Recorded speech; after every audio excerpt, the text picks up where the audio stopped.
Hello, welcome to my special video on spirituality. If this is your first time, then feel free to look at my other videos, comment and like, but be sure to follow this one up because this is actually a very in-depth topic and one that once you completely understand, you'll see that there's so much more to learn.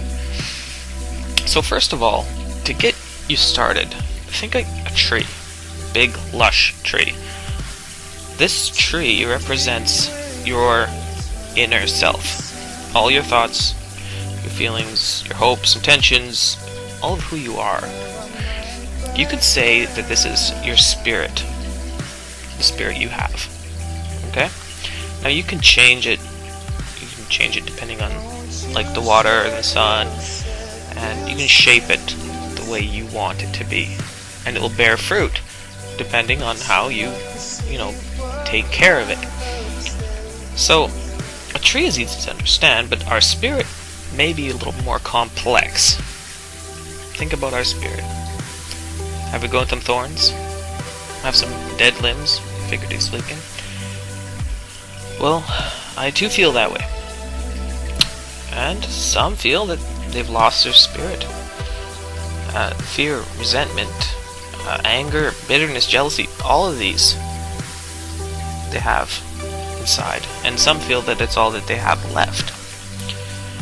And I know and sympathize with you. I really have been there. Well, we can't gain anything from staying there. We need to stay positive, for there is help. And really we need it. But why do we need help? Well, think of it this way. If building a positive, good spirit was possible by ourselves, then why is it that everything about a person's spirituality is related to others?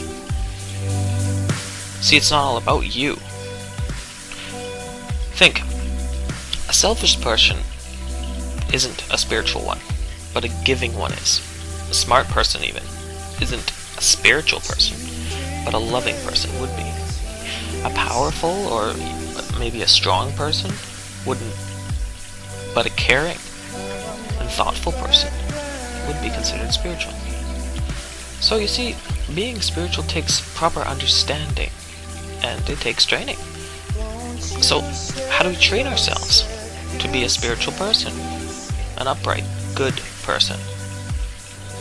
Well, these are aspects of spirituality, right? Being upright, being good,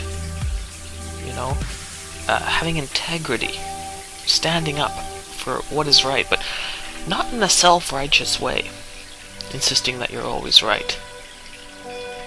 Right? You see, your spiritual tree, you can't leave it neglected or burn it. You must water it and prune it. That's the proper way to deal with a tree. So what's the proper way of dealing with a spirit? Well, if you want the strong, gentle type of spirit, you have to behave the way that spirit encourages you to behave. You have to listen to that type of spirit. You have to be calm. You can't be in a constant rushed state, because only a calm spirit will be one that actually has a chance to be the way you want it to be, right? You see, we have to learn how to behave the way we always learn how to behave, through others. See, ever since we're born, we imitate those around us. Our culture, the dress, the habits we get, the language we use, the accents that we carry, they all come from imitating our surroundings. So, without realizing it, our tree is being fed something. Our inner spirit may struggle at times as well. It can go back and forth. We can love something and hate it. Maybe even at the same time. Just like your tree swaying back and forth. And it can be painful and confusing. We all need to feel calm and at peace in order to grow. So we need to surround ourselves with those who had a strong spirituality, to take in their influence in your life. Consider it so it can affect you on the inside, in your subconscious. See, that's where you react from. Have you ever been stressed out and lashed out at somebody, and then you look back and you wonder why? Well, that was a subconscious reaction sometimes. Like scratching your head when you're thinking. When you train your spiritual tree, it's the same as our subconscious. They must work together to have any lasting benefit on us. We only want the best ingredients for our spiritual tree.